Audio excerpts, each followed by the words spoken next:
All right. Hi, everybody. I think we've given everybody a little extra time to make their way in from different locations, so we're going to go ahead and get started.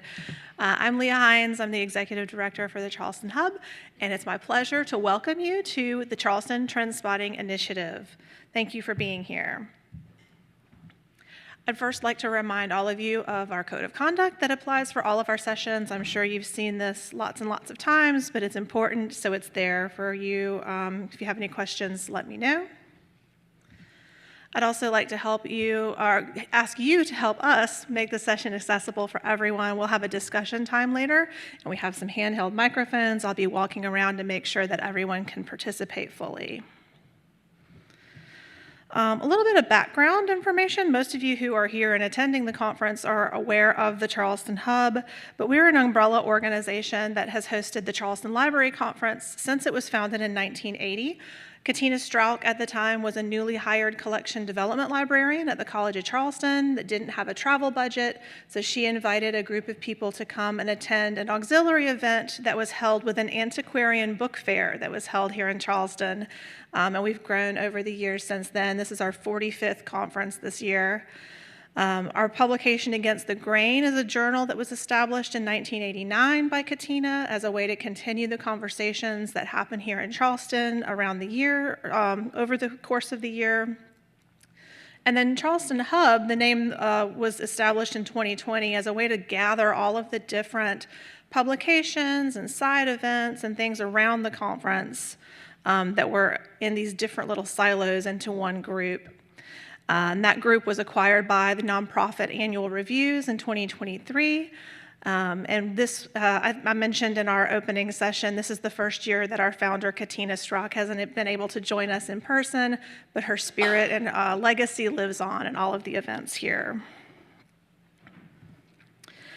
The Charleston Trendspotting Initiative started from conversations that happened with conference attendees and Katina about being proactive. I think the stereotype at the time was that librarians were sort of sitting and waiting for things to happen, and that she wanted to establish a group that would be looking ahead into the trends that are coming our way, to be proactive rather than reactive. So we met for the first time in 2017 as an organized group that we called the Future Lab Project at the time, and again in 2018 as the Charleston Trendspotting Initiative, and it's been happening every year since then. The Trend Lab is a group forum to discuss potential impacts of trends on the information industry and scholarly communications. This happens at different events. So we've done this at the Charleston Conference, as I mentioned, since 2018, but we also host the event at the SSP annual meeting each year, and we've expanded internationally. So in 2024, we were at the Liber Conference in Cyprus in Limassol. And we'll be presenting in January 2026 at our Charleston Conference Asia event in Bangkok, so that's really exciting. Here are some of the tools that we've used in the past. So even though we do host this event every year, we change it up so that we have a different topic, a different focus, and different tools that we use to look into the future, to do some trend spotting. So we've done signals and drivers. We've written newspaper headlines from the future. We've done a structured brainstorming tool called the Futures Wheel. And we've done an event called Flipping the Future, where we take known facts or known events and saying, if it's the opposite, 10 years from now, how do we get there? What happened to get us here to this flipped future, the opposite of where we are now? So we have a lot of people who do attend year after year. Can you raise your hand if you've attended a Charleston Trendspotting session before in the past?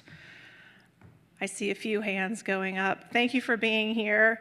And it's interesting to see, if you do attend over time, the different trends and topics that come up year after year, and some of them, some things are new that pop up each time. But the people who do attend in the past say that they appreciate the time that we have together here to really think deeply and discuss those topics together with their colleagues. And I hope you feel the same way today after our time together. Here's a look at our agenda, just briefly. After I finish with the introduction here, Lisa's going to go through Futures Thinking 101 for us. Then we have 2 small group activities. We're going to be looking at finding solid ground to remind ourselves what's important and what will endure over time. And then we'll look at some pestle trends to prepare to persevere by identifying and mitigating threats. And finally, we'll close with a discussion and wrap up. With that, I'm going to turn things over to Lisa. Thank you very much.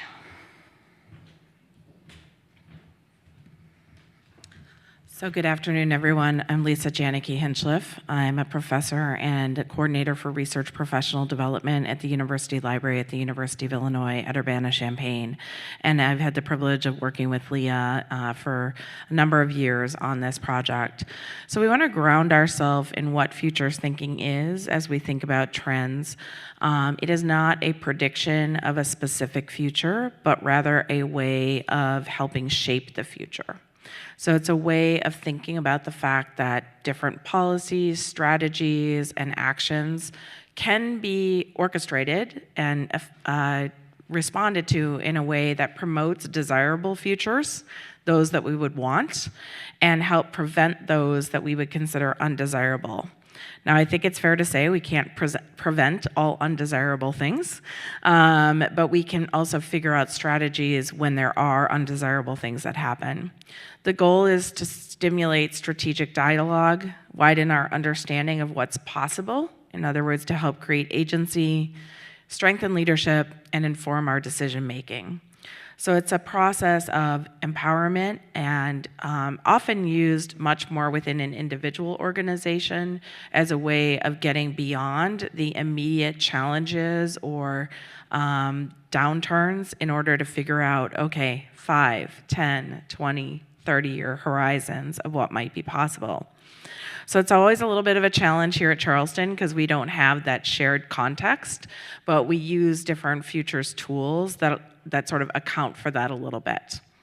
So the goal of trend spotting or future thinking is to identify, assess, and then perhaps shape the way that systems and relationships develop over time.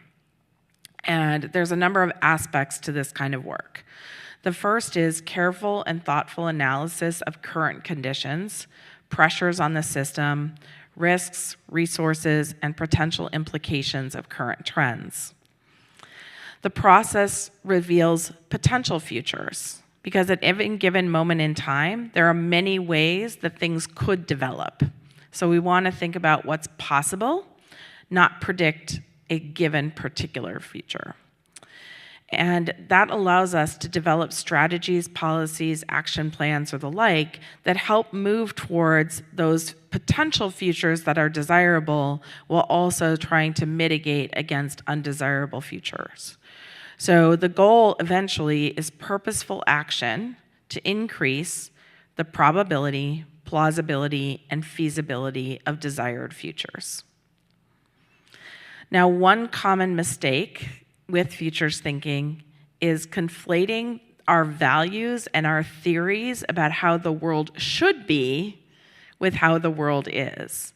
So futures thinking has to be disciplined in being grounded in reality. So what is has to be dealt with. And if we instead do our planning on assuming the world as we'd like it to be, we end up with strategies that often have unintended consequences because we haven't thought through how our strategies are going to play out in the real world. And it sometimes inadvertently decreases the likelihood of the desired future and increases the likelihood of the undesirable future. And different talk where one could take that principle and say, here's where scholarly publishing, academic libraries have sometimes made decisions based on how they think the world should be and found themselves in a very undesirable future because of the unintended consequences. So we are going to do an activity called Finding Solid Ground. 2 years ago, I had the opportunity to go through training with a Palo Alto-based organization called the Institute for the Future, in which we, in the course of a week, did 40 different futures thinking tools, but we also were sort of trained and developed the ability to develop our own tools that are not widely found in the literature. So if you don't like this activity, I'll tell you, I made it up. I designed it. If you don't like the activity, I'd still actually like to know, because I'd like to figure out how to make it stronger. But what I'd like us to do today is we are going to do a process called finding solid ground. And we're going to pass out a handout to each of you that is going to be the basis of this while I'm speaking. So you'll get one copy of this handout. I'm going to keep a copy of, so I have it in front of me. So as that comes around, our first activity isn't with the worksheet, but you're getting there, is I want you to imagine it's 20 years from now. So it's 2044, 2045, wow. Math, not my strong suit. It is 2045. Our industry, and that's writ large, libraries, publishing, etc. Our tools, technologies, and services may look very different, but some things are still going to matter to us really deeply. So our first brainstorming activity that you're going to do, and you could do it on the back of this sheet of paper or on another sheet of paper or on the Post-it notes in front of you, is to imagine what are the elements of your work that you believe will endure over time? What are some of the enduring roles and responsibilities that we think will continue to exist? Or another way of saying this is, what will society continue to need from the industry? Now, those are some abstract questions, so I'm going to offer you a couple of explanations of or a couple examples of what that might be. I believe that an enduring part of our work is going to be vetting content. Now, does that mean it's going to look like peer review in the way it looks like right now? I'm going to say maybe not, maybe. But vetting content, I think, is something that society is going to continue to need from this industry and this work.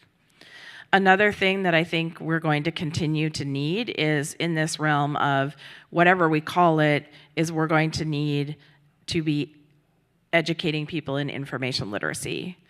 I don't think we're going to be leaving the information economy, so I think the need to make sure that students, K-12 and then collegiate, are developing the ability to find information, find good information, evaluate, that's gonna endure. What that's gonna look like, different question. So those are just a couple examples. What do you think is going to endure as far as in the work? What will we still be doing at a fundamental level, even if we're doing it differently? So I'm gonna give you a chance to list 3 to 5 things. And at the end of the 4 minutes that I'm going to give you to list your 3 to 5 things, I'm going to ask you to talk at a table and hear what other people did. So if you're at a table by yourself, you might want to join another table. And if you're a table that has only a couple people, wave some of your colleagues over. So come up with 3 or 5 things. And if you're starting to have your list complete, feel free to start chatting at your tables. We'll take about 5 minutes of conversation for you to sort of share what feels enduring. And at the end of that time, we're going to do a little bit of reporting out of what you heard from each other. Okay, the best time to always, get some reporting out happening is while you're still talking about your ideas. And I know we won't be able to get an idea from everyone here, but what we thought we would do is get at least a few ideas out around what you believe is going to be enduring.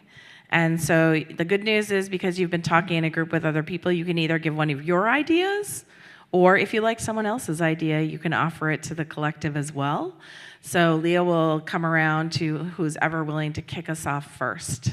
Be brave, please. Let's see, we have a hand. All right, fantastic. What's one of our enduring things? This comes from my table. My name is Marcy Cohen, retired from Boston University. That the people who are creating products and resources from the vendors will still need to explain what they are to the salespeople so that they can go out into the field and explain them to the customers. Okay, great. So there'll be a fundamental need to make sure that we're communicating well. Hi, I'm Tim Schlock. We had two sides of the same coin. One of them would be remaining skeptical as a cultural value, and the more, say, positive expression of that would be remaining curious. Okay. Thank you. So our underlying driver is curiosity, or the skepticism that maybe drives our scholarly methods. Great. Leah's headed somewhere. I don't know where. I think Leah should just walk around the room, and then if the bell rings and she's behind you, then you have to talk. Yeah. We talked about a lot of stuff at our table around information literacy and what content would look like in the future. But I'm going to give one of mine, since I have the microphone, which I think is maybe a little bit of a different tack. I think community, the provision of community and connection to help with all of the other things, that we're going to talk about here, is going to continue to be important, because if each one of us just is sitting there in isolation with our tools, there's only so far we're going to get. So that community aspect, like we get here in person or we get in a good online event, is going to be critical. Okay. So there's a degree to which we're sort of collective actors, and the community that drives that collective we can sort of predict is going to endure for us. All right. Anyone? One more? Who else? Who will be brave? Raise your up. Good. You get to walk back up towards me now. It's good. We're giving her steps. She does the full circuit. Okay, we came at the issue, but the question with three different perspectives, and we determined from licensing, content, user experience / access, we'll call it discovery. It's all about making quality content available to the patron. And so it ends up coming back to the person that's going to end up using the product. Okay. So it's about keeping the momentum going for quality content. Okay. So we've got quality content, and also this notion of sort of the user as the customer, as the ultimate customer, who we're all trying to serve that user. Excellent. Great. These are all fantastic. My guess is there's a lot more ideas out there, and that is good. So we're going to turn a little dark for a moment. We didn't want to ignore the fact that these are some very challenging times, and probably everything that you came up with as something that needs to be enduring, the way we approach that right now is being challenged for any number of reasons. There's a number of threats out in our environment. And so we're going to use a metaphor, sorry, not a metaphor, it's an acronym, which is called PESTLE, which is to look at the different threats that are in our environment across these different sectors. So there are political threats to our work, there are economic threats to our work, social threats, technological threats, legal threats, environmental threats. And those are the headings on your row on the yellow handout. So if you don't have a copy of that handout yet and you need one, Leah will be happy to bring it to you. So what we're going to do is, at your tables, you're going to take this chart, and I went ahead and generated for you some of the risks in each of the categories, because it seemed a bit much to give you a category, have you generate right? So you get a step up here. So in each category, I've listed for you 4 to 5 risks. Now these are risks that are sort of out there in the ether that could be playing in. So you're going to choose one of the PESTLE categories. So you might choose social. You might choose legal. And I discuss at your table how that category is threatening one or more of those enduring roles or responsibilities. So it might be helpful for you in doing so to take that generalized risk statement and then rephrase it in the way that you understand it specific to our industry, whether that's libraries, publishing, or the overall collective. So for example, under the economic, we see a lot of things like exchange rate volatility or inflation. And that's probably, I would guess, a risk that's coming into sort of payment for subscriptions or services when they have to cross currencies. Okay, so certainly, if you have to pay for things in US dollars, but your home country is Canada or South Africa, right? You have these cross-currency effects. And then the real important question here is, given the rise of these threats, what kind of mitigation strategies could we put in place? Now, you're gonna get a chance, you don't have to worry about like, how would you do it, right? But what are some of the things that we could do to respond to these threats? Either that we have already done because we're doing, or could we respond, or could we get ourselves better ready to respond? So that's a lot to do. So just as a reminder, you're gonna pick one category. You're maybe gonna pick one or two enduring roles. The goal is to sort of practice with this approach. And you're gonna have 10 minutes at your table to go ahead and have that discussion of how you might be able to use the threat to an enduring role to figure out how we might persevere in light of that. Does it mean a new approach to serving that? Does it mean trying to advocate for new policies? What could we do in this area to help keep our enduring role, what society needs from us, going while we have to deal with the threat that is threatening that enduring role? Talk to you in 10 minutes. All right, can you believe that 10 minutes has passed? More than that, maybe even. You guys were talking so much. So I know, again, we won't have time to hear from everyone on every idea, but we'd love to hear an idea or two that you discussed at your table or a strategy that you came up with. I'd like to ask for a table that didn't raise their hand last time, maybe to volunteer. Thank you.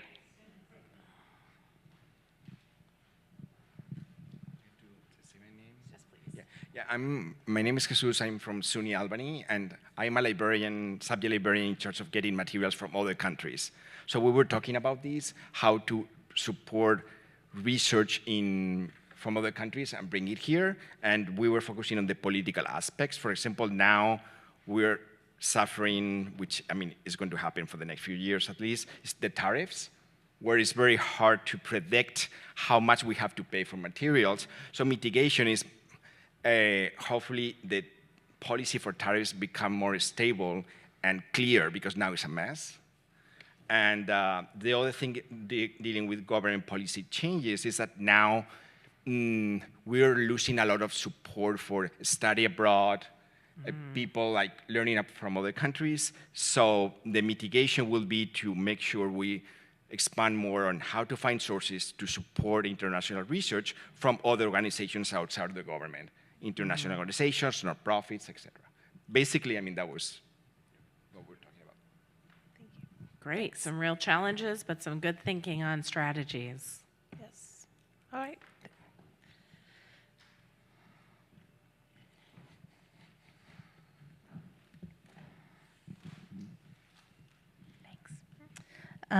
We talked about the technological category, and then data privacy concerns, and thinking about our patron information and what we have for patron information, and then mitigation strategies of, do we need all of it? Do we need every piece of it? And maybe not keeping the pieces that we don't need.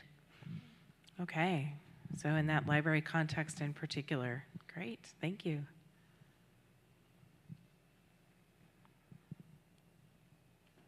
I was like, it was so loud in here like 3 minutes ago, so I know there were things. We talked about two categories very broadly. One, the creation of expertise, of expert knowledge, and two, provisioning access to that knowledge.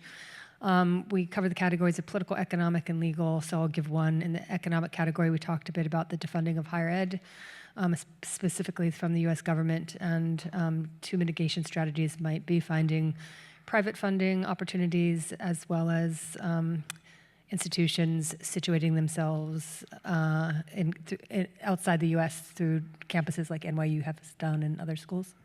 Anything else you want to say? Great. Thank you.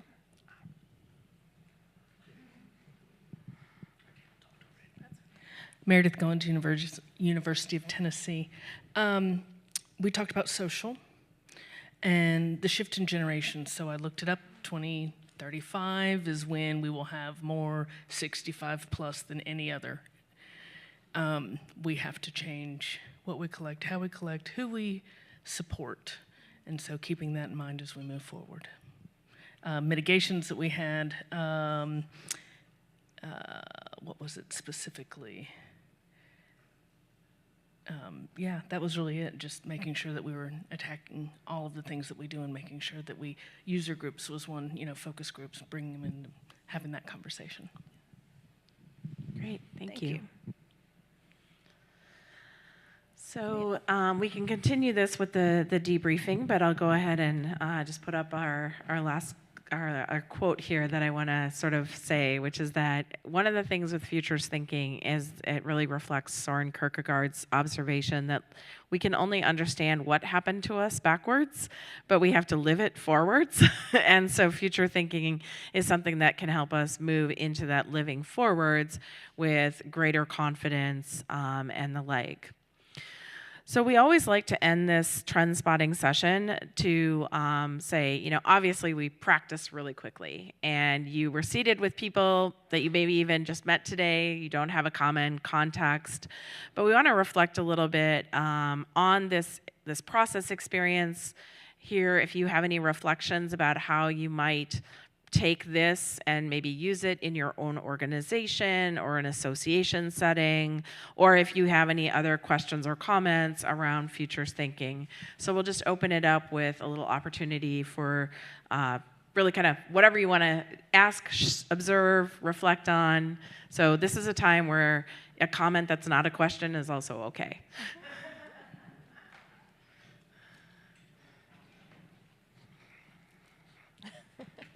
You gonna meet me halfway?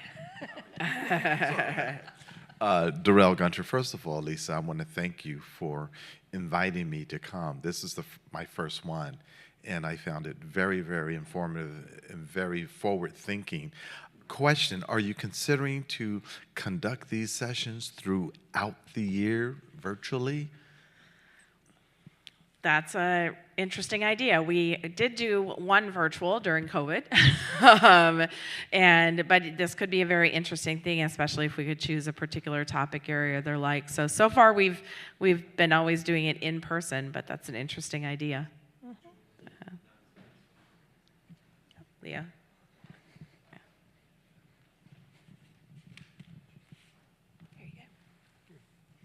I'm Jeremy York from the University of Michigan. I just wanted to make a comment that I just think it's so valuable to have this chance to think about the future. Sometimes we don't often think about the future, and also to talk with people we may not encounter very much. Joe was talking about how this conference is one reason so valuable. You bring together publishers, librarians, and others, and I just think it's so valuable to have a chance to do that. So thank you. Oh, thank you. Yeah, we've been trying to create some space. See the best way to get over there. Sorry.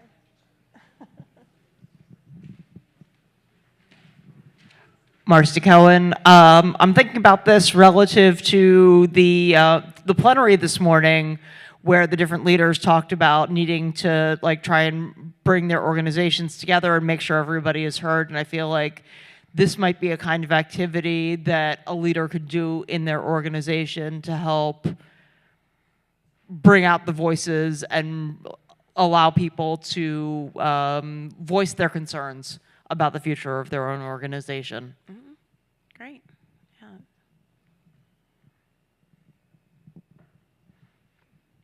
Really quickly into that last point, I would just throw this book suggestion out there. Peter Block's book, "This Community, the Structure of Belonging." He worked with me to adapt that article to a library audience. It appears in library management. or Journal of Library Administration, actually.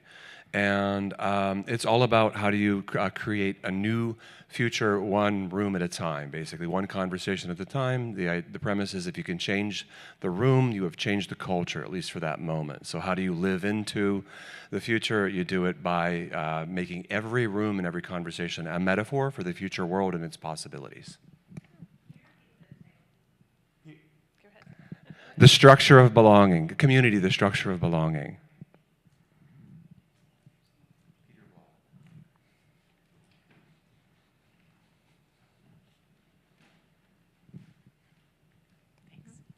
Susan Terry, UNC Asheville. We talked a little bit about how that political sphere really touches on all the other aspects, and I feel like we're really hamstrung by the fact that a vast majority of our elected leaders are lawyers. And that's, not to say that lawyers aren't smart or anything, but where are the scientists? Where are the librarians? And so we can affect change to the regulatory environment if we get involved in that sort of thing. So lobby, run for office, get out there. It is absolutely the case that these trend categories are not disconnected from each other, and it's a lens for trying to sort stuff out that is really, really complicated. Yeah. Great.